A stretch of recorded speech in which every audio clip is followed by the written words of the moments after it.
Bonjour à tous et toutes, bienvenue dans ce vlog qui sera consacré à Sausage Party, qui après avoir fait un petit buzz aux États-Unis débarque enfin chez nous, agrémenté d'une micro-polémique. Alors, je vais l'adresser tout de suite parce que c'est peut-être en partie pour ça que vous venez voir le vlog. Il y a marqué avec la voix de Cyril Hanouna sur l'affiche.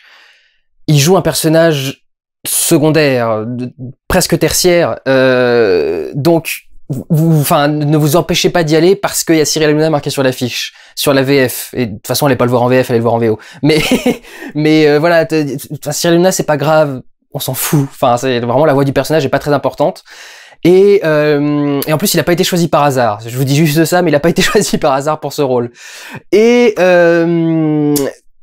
pour ceux qui ne sont pas au courant du tout de ce que c'est, petit résumé du film avant de vous dire vite fait ce que j'en pense. Nous suivons des produits de supermarché, des produits alimentaires, mais pas uniquement. On suit aussi une douche vaginale, par exemple, pendant tout ce film. Donc des personnages, des produits de supermarché qui en fait ont une vie, qui vivent dans une dimension presque parallèle, qui sont conscients des humains, mais les humains ne sont pas conscients que nous, qu'eux sont vivants. Et donc, ils vivent dans leur supermarché avec la promesse qu'un jour ils partiront au paradis avec les dieux qui viennent les acheter, et que du coup ce sera le bonheur illimité, la joie, etc., etc. Et ils vont découvrir, suite à certaines aventures, que en fait pas du tout. En fait, quand ils sortent du supermarché, c'est pour se faire bouffer. Et donc Frank et Bunny, je crois.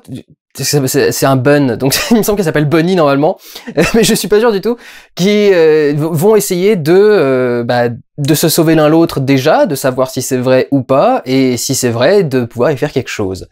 Il y a de fortes chances que ce soit vrai, puisque nous sommes les dieux qui venons les bouffer dans leur magasin.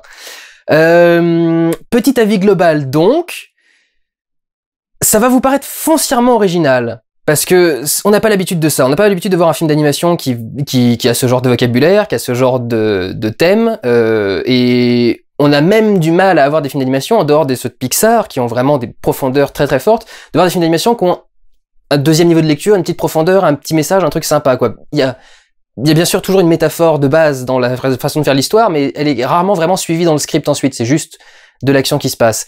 Et là, on a les deux. On a le langage de Chartier et un petit message derrière sur les croyances en général. C'est presque un film entièrement anti-religieux, mais ça va bien au-delà de la religion, parce que aujourd'hui presque tout est devenu religieux et presque tout fonctionne comme fonctionnait avant les religions. C'est-à-dire que on est sur les croyances, sur qu'est-ce qu'on préfère croire contre ce qui est vrai, ce qui est pas à croire ou pas croire, c'est juste la vérité, tu dois l'accepter plus qu'y croire. Et donc c'est effectivement le message du film. Ça n'en fait pas un chef-d'œuvre. Il est bien, hein, et je suis pas contre Rogen, le style Rogen, j'ai bien aimé This Is the End et comment s'appelait l'autre, The Interview, qui était dans un style presque identique, avec un message et de l'humour un peu débile et un langage de Chartier dedans. Mais voilà, Sausage Party, c'était pas oufissime, quoi. Je trouve que c'est un peu trop graveleux presque, c'est-à-dire que le moment où la vanne de cul devient tellement présente qu'elle est plus drôle, parce qu'on a presque une surcharge, et le film en général, à part faire des blagues de cul, au final ne fait pas tant de choses que ça, donc des blagues de cul, des blagues sur la drogue, des blagues sur machin, enfin voilà, et son message, mais je sais pas, je trouve qu'au final il y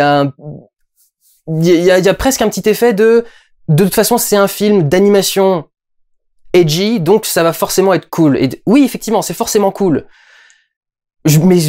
Principalement parce que ça s'est pas beaucoup vu. Et en dehors de ça, le film lui-même, ça passe bien, c'est de l'animation correcte, c'est bien rendu, c'est bien fait, c'est bien réalisé, il y a des bonnes idées de mise en scène, il y a de bons développements, les personnages sont intéressants et les idées sont bonnes, mais c'est pas un chef-d'œuvre. C'est cool. Voilà, avec tout ce que de bien et toutes les limitations que cool implique. C'est cool, ça peut pas aller au-delà d'un certain niveau. Donc pour aller un petit peu dans le détail, c'est un peu ça l'idée. C'est presque parodier les films d'animation en général, qui font des personnages tout mignons et tout gentils. En plus, ils sont faits dans le style du cartoon quoi, avec les petits bras tout minces et les gants tout blancs à la Mickey. Et le début commence un peu en parodie du film Lego. Vous savez qu'il y avait la chanson Tout est super génial au début, qui elle-même d'ailleurs était presque une parodie de certains trucs, mais bon, peu importe. Et donc on démarre pareil aussi avec une chanson un petit peu joyeuse et qui commence joyeuse et genre au deuxième ou troisième couplet on commence déjà à dire cul, bite, poil et à la fin du truc c'est plus que des insultes et que des trucs comme ça. Donc voilà un peu l'idée du film et le côté très irrévérencieux. On va avoir beaucoup de blagues sur la sexualité évidemment, sur les religions aussi. Il y en a vraiment beaucoup et c'est en partie d'ailleurs pour ça que Cyril Hanouna est dedans. C'est pour jouer sur le style tunisien et tout le bordel. Et parce qu'il joue un personnage qui est une galette de la vache, je sais pas comment ça s'appelle, mais tout le monde dit dans le film que personne sait ce que c'est et que ça a pas de goût. Mais j'ai jamais connu ce truc avant et je crois que il me semble bien normalement que c'est ça qu'on fait jouer à Hanouna. Et du coup voilà, on va aller aussi un petit peu dans le trash à ce niveau-là. Et il y a même un petit peu plus au niveau de l'Amérique elle-même, c'est-à-dire que ils osent même faire des blagues en détournant l'imagerie du 11 septembre. Vous savez, cette imagerie qu'on voit dans beaucoup de films maintenant, c'est la grande rue avec ce nuage de fumée énorme qui débarque et les gens qui essayent d'y échapper. Et là, ils font plus ou moins le même truc à un moment. Ça devient une scène à moitié à la Rambo, ils voient tout le monde en train de souffrir et tout dans le nuage de fumée. Mais il y a beaucoup de trucs qui marchent bien, qui sont très drôles et qui font beaucoup rire et qui marchent très très bien. Il y a des trucs qui sont un peu moins efficaces. Certaines blagues que je comprends pas. Je comprends pas par exemple pourquoi Stephen Hawking est un chewing-gum. Enfin, pourquoi le chewing-gum est un Stephen Hawking en fait. Est-ce que le chewing-gum ressemble à du cerveau et c'est pour ça qu'ils ont fait Stephen Hawking, le mec le plus intelligent du monde, en chewing-gum. Je sais pas trop. Le reste des trucs sur le chewing-gum est génial. Ce qui se passe à la fin, en particulier sur le climax avec le chewing-gum, j'ai beaucoup aimé la petite référence. Mais voilà, il y a certaines blagues qui vont marcher, d'autres qui marcheront un petit peu moins. Il y a bien évidemment, comme c'est Seth Rogen et son pote Franco et tous les autres, il y a de la drogue un peu partout, il y a des gens qui fument des joints, il y a un personnage de junkie aussi qui est dedans. Donc évidemment ça aussi, si vous allez le voir, c'est le genre de truc auquel le film ne fera pas attention, il sera très irrévérencieux là-dessus aussi. Vers la fin, sans vous dire trop exactement, on a une orgie. Mais genre visuelle. Évidemment c'est des aliments mais visuels. Donc voilà, faut vraiment pas que vous soyez choqués par quoi que ce soit avant d'aller voir un film comme ça. Ou alors justement vous aimez bien être choqué et vous voulez jouer à la choc thérapie. C'est ça qui peut être sympa. C'est là que je me limite, c'est que une fois qu'on est passé au-delà du choc, il y a pas grand-chose en fait. Je trouve que ces personnages sont pas vraiment cool et attachants. Et malgré tout, même dans une comédie, ça reste un petit truc nécessaire quand même d'apprécier le personnage et de vouloir continuer.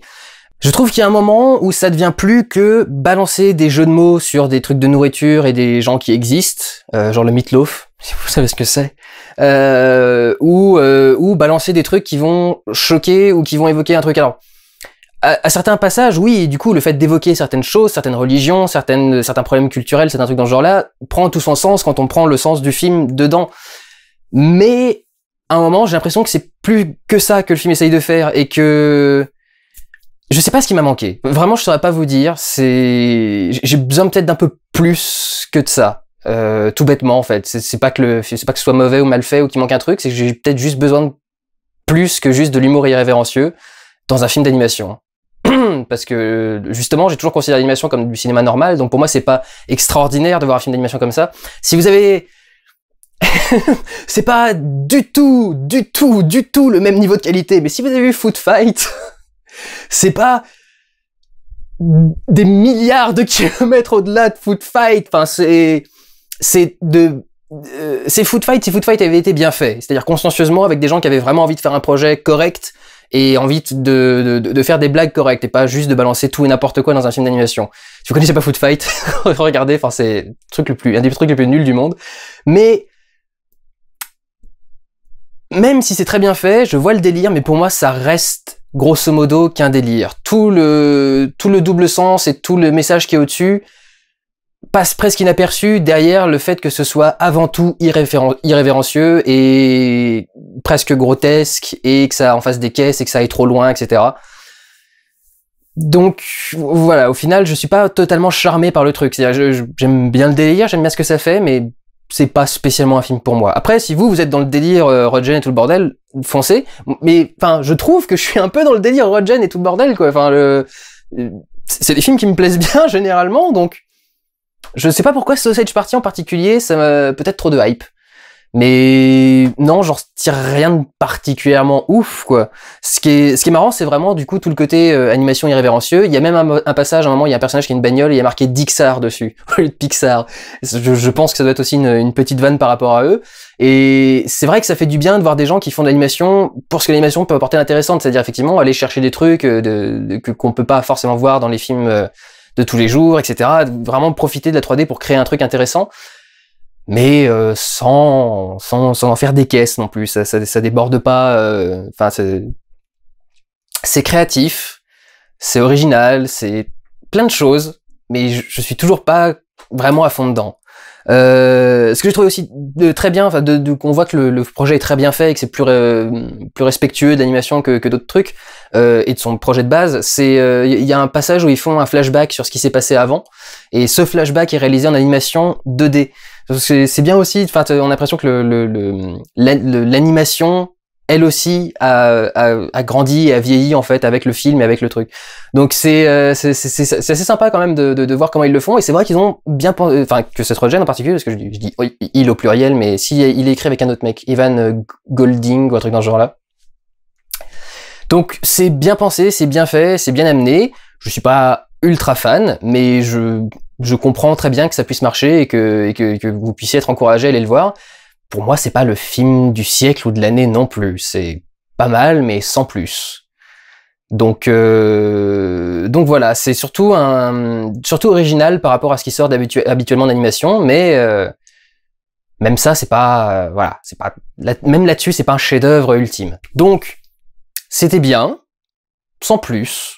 Si ça vous branche, si ça vous fait kiffer, si vous avez aimé les films de Rogen avant, si vous avez aimé ce qu'il a sorti dernièrement, allez-y, il y a peu de raisons que vous soyez déçus, et voilà, à part si vous emmenez quelqu'un qui est pas du tout destiné à ces styles de films-là, il n'y a pas de raison, un film un peu révérencieux, il n'y a pas de raison que ça ne vous plaise pas.